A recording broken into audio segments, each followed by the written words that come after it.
Welcome back, everyone, to another episode of Tevora Talks. I am your host, Cash, joined as always by my co-host and partner in cybercrime, Matt Mosley. How are you, Matt? How's it going? I'm so pumped. Pumped, Can you pumped, hear, pumped to be you can back. hear it in my voice? I'm so pumped. So It was a excited. long weekend. You got that slump, obviously, a little bit, but I feel it's going away. I'm energetic. I'm ready to knock out some cybercrime. Yeah. The weekend was great though. Nice 3-day weekend. I hope everyone enjoyed their Labor Day weekend.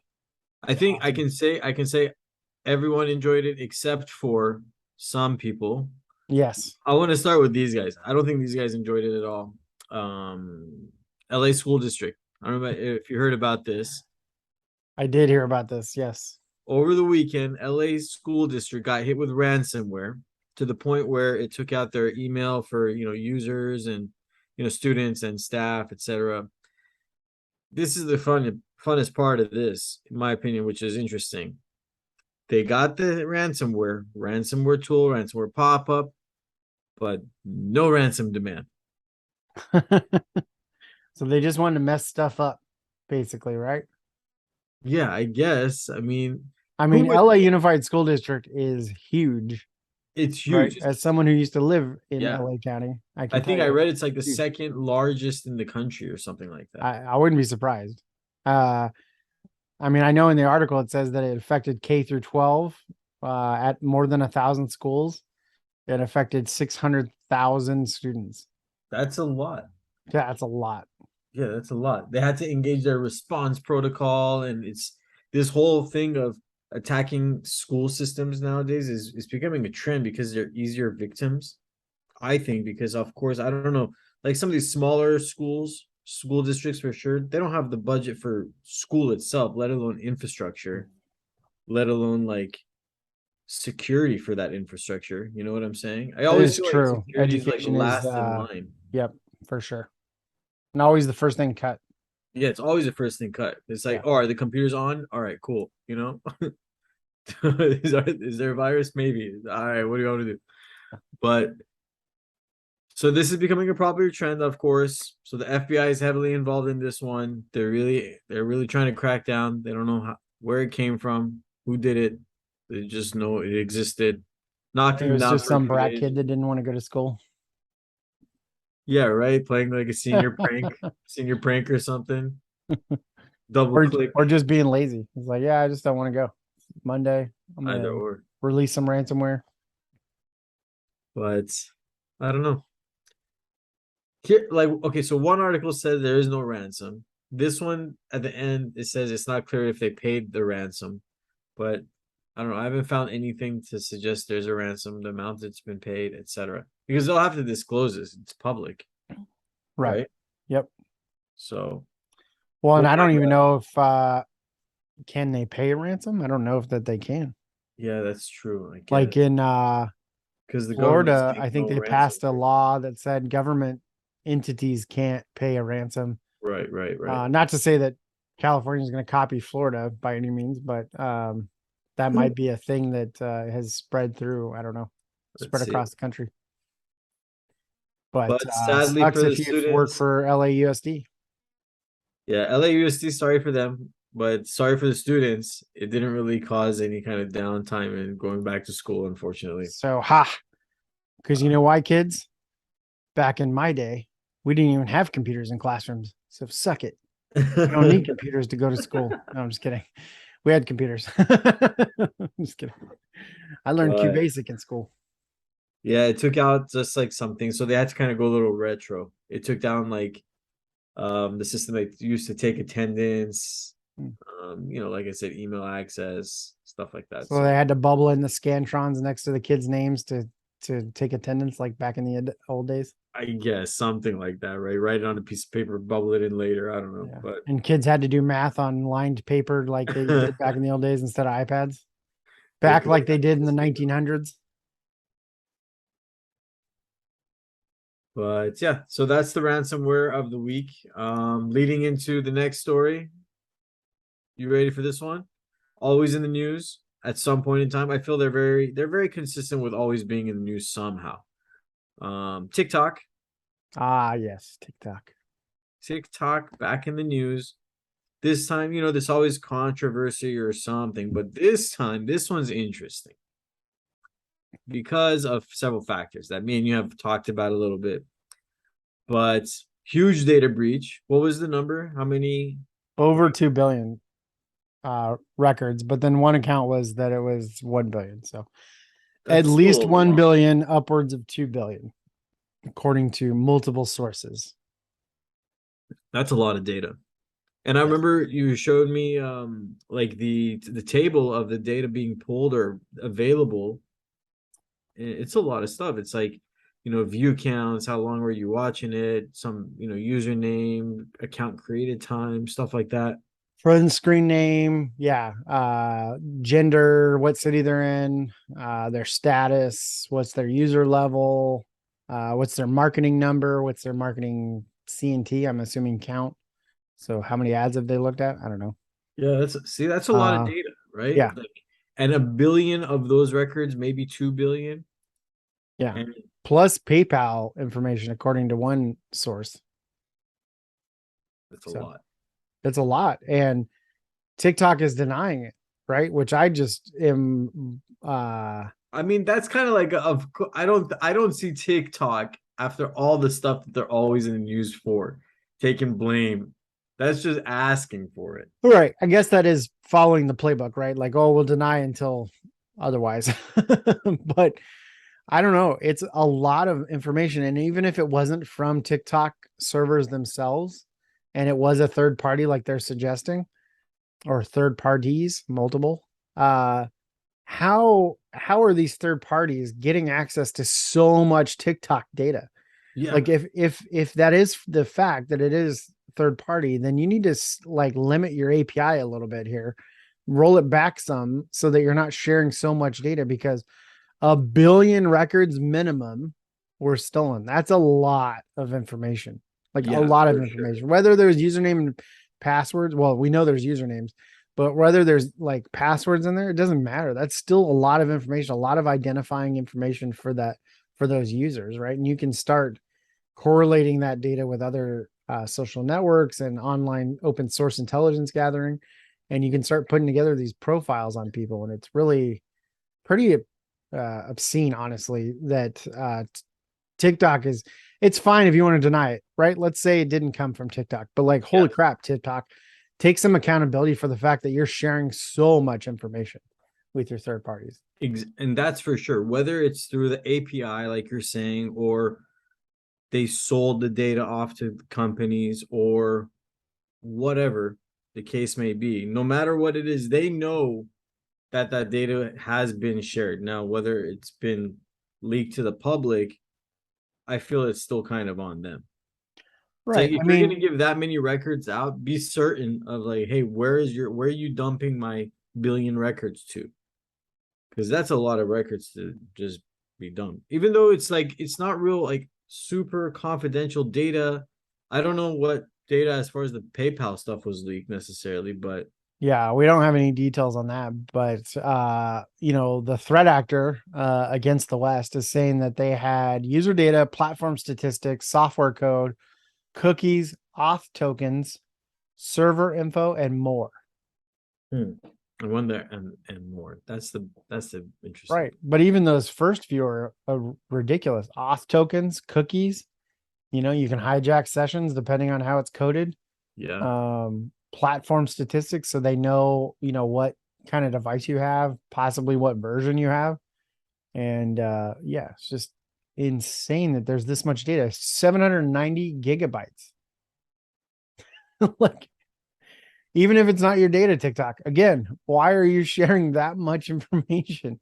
I don't Yeah. see Facebook. Well, never mind. I take that back. Facebook did share quite a bit with Cambridge Analytica. So anyway, I guess But I digress. you know, the fact that it's so much data, it either means it's been, accumulating over a long period of time, fine, or it was dumped really quickly, right? So if it was dumped really quickly, they had to either, I don't know, physically replicate the data on several devices, servers, etc., hand it over. Unlikely, right? If it was uploaded to their database, company X's database or company XYZ's database, they would know that traffic. So they know exactly who it went to, right? So I don't know. I feel like TikTok knows exactly where the data was leaked from because they're saying it's unknown where it's been leaked from. I don't know. Right. Seems a Right little, now, they don't know where it's leaked from. but that's what I'm saying. I feel like TikTok knows exactly where it's leaked from.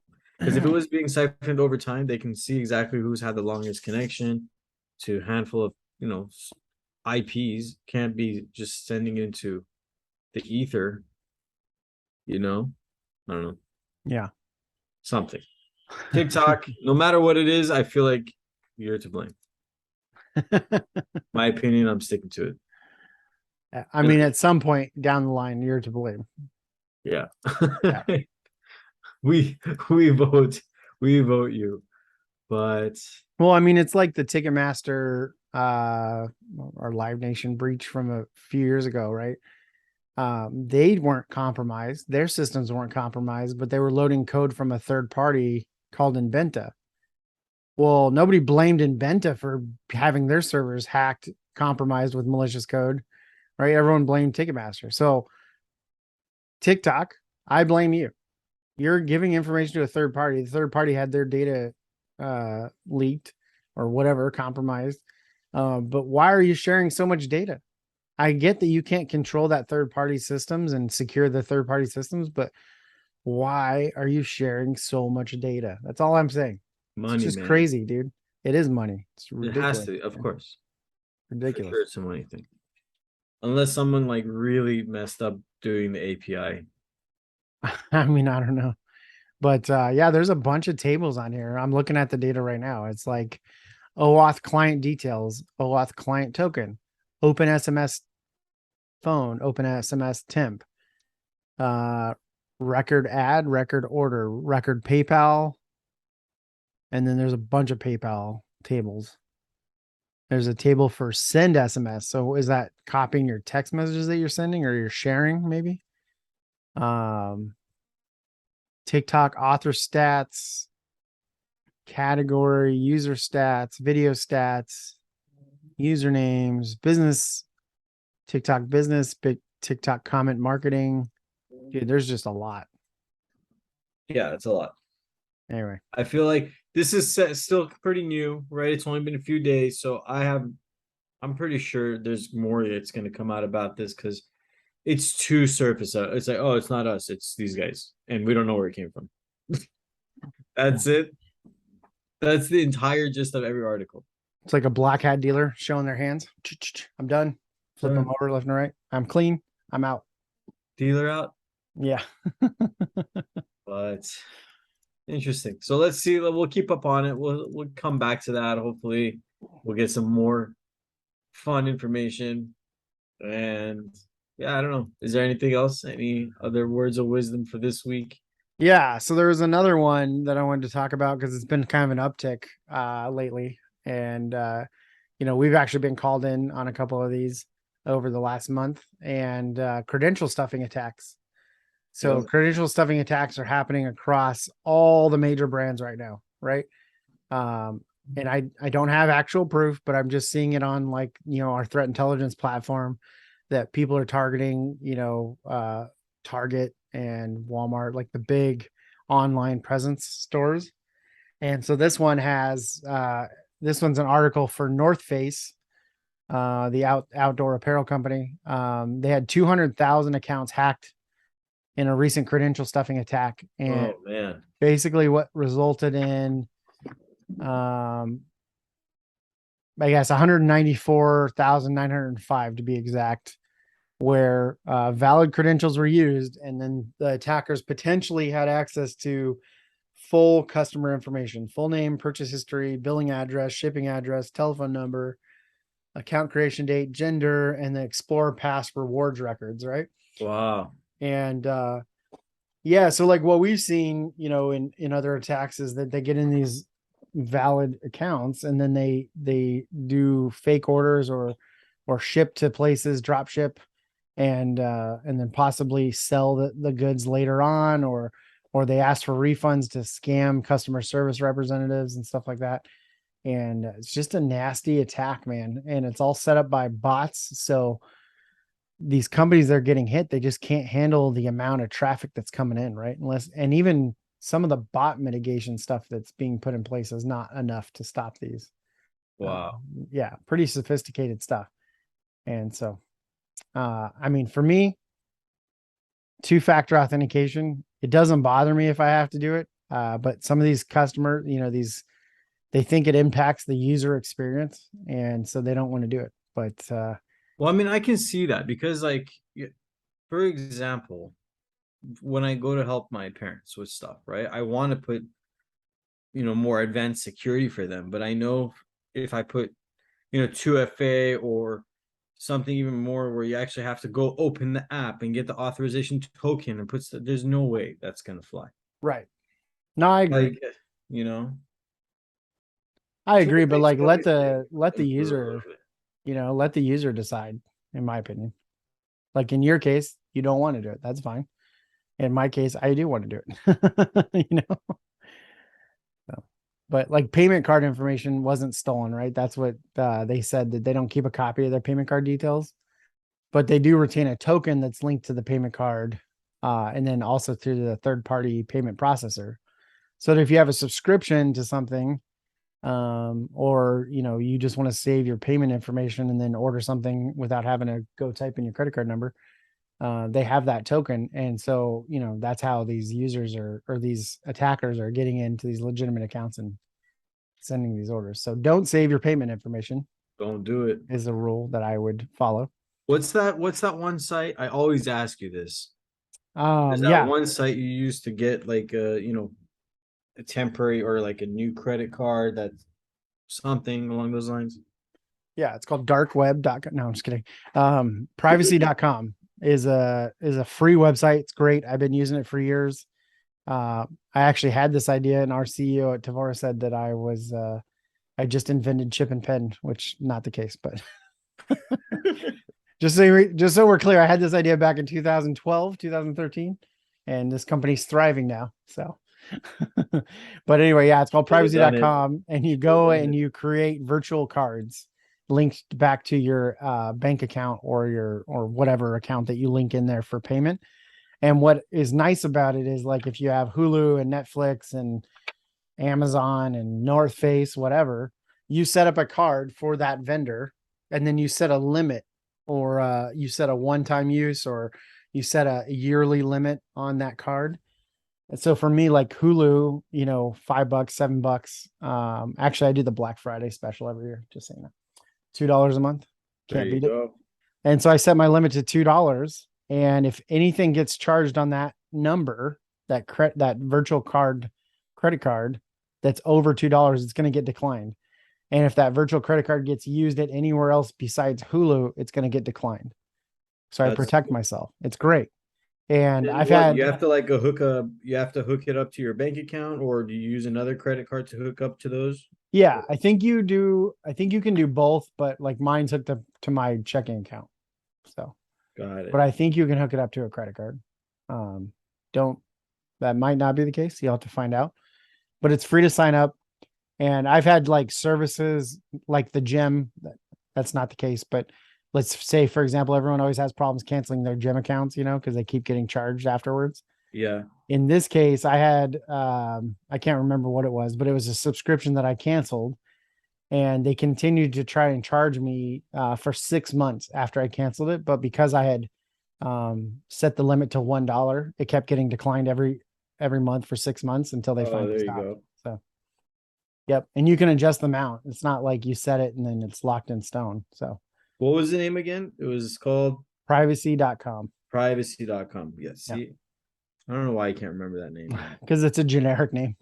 But it's Something. great. It's great service. Yeah, just to be able to go in and, for all the subscription things. But like even for websites I store my information on, because there are some, but I have it locked in like that. So, and then for these companies that don't want to interrupt the user experience, like, I don't know, things change, right? Like trends change.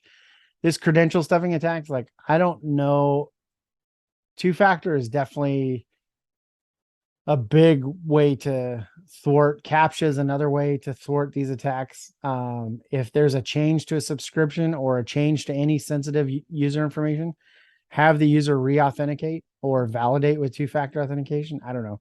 Just make it to where it's hard for these automated attacks to execute. That's all I'm saying. That's all I'm preaching, man. Something, anything. Yeah. Stop just letting us get victimized. For there to be change, one must make change. Yeah. My quote, write it down. Put on a t-shirt. What was But that Van Wilder thing he'd always say? Do you remember that movie, Van Wilder? what's yours is mine, and what's That he says that, but whenever he says like a words of wisdom, he's like, "Oh, that's good. Write it down." The other thing I was going to talk about too, subscription stuff. Since we're on the topic, all right. if you have any subscriptions, that are nickel and diming you and you don't know how, there's services out there that are free also that you can do. So, not to plug another free service, but That's what your I bank need does it too. Like I was thinking the other day, I'm like, I got HBO, this one, that one, this site, that site, all of this stuff. I'm like, I don't even know what I have subscribed anymore. I really don't. Yeah. I'm the same way. I just know I'm like, life's existing. I wake up, same thing happens. I don't know what I'm using, but it's definitely being charged. Yeah. Yeah, I'm married with kids, so like that's the thing too, is like my wife will sign up for stuff and then the kids will want something, so then she'll sign them up for stuff. And I'm like, how many subscriptions do we have going? I'm gonna look into that. What's that one called? I think it used to be called Truebill. Now it's called Rocket Money. I believe Rocket Money, rocketmoney.com. Anyway, but you log into that, you set up an account there, and then you add an account for your bank or credit card. And basically what it'll do is it'll have you log into your bank website or your credit card website, and it asks for access or authorization to pull that data. And then it pulls the data and goes through and correlates the data and then finds out, does some analysis, finds out which subscriptions you have. And also it'll tell you if you've been double charged. So see, now that's a lot of data to house, right? If they're tracking that like as extensively as TikTok tracks everything you click and engage in and where you are and all that, which I'm sure they do, where is that data being stored, Mr. Mosley? Right. And that's like an argument for privacy if there ever was one. People are like, "Oh, I don't care. I don't have anything to hide." Oh, okay. There you go. Let me see your spending habits. Let me see those OnlyFans subscriptions or those things you've ordered online that you don't want anybody to know about. Yep. Right. So, but those people out there, they're like, "Oh, I don't have anything to hide. You can take my privacy away." Oh, okay. All right. Let's see how it is. Let me see your phone. Let me read some text messages out loud. And if you're one of those people who are experiencing any of the things that we're saying, call the Ghostbusters. Call the Ghostbusters. But to be clear, we're not being sponsored by any of these companies. This is genuinely that is true. We should get Mosley's some sponsors. Wisdom. We should be sponsored. I think we should send them a copy of this. Be like, hey, do you want us to plug your credit card monitoring services? Yes or no? Right. You hear all these YouTubers talking about VPN and like all this, different services. We could do that. We can do that. If you're listening, give us a call. Come on. That's marketing team. I think we need more subscribers. So to that point, I guess, help us out. Get there. Like us. Subscribe to us. Come back. Listen to us some more. And I don't know. We'll talk more fun stuff next time. And look for us at Net Diligence in October in Santa Monica. There it is. Sunny California. Yep. So to that, till next time, Mr. Mosley. I'm out.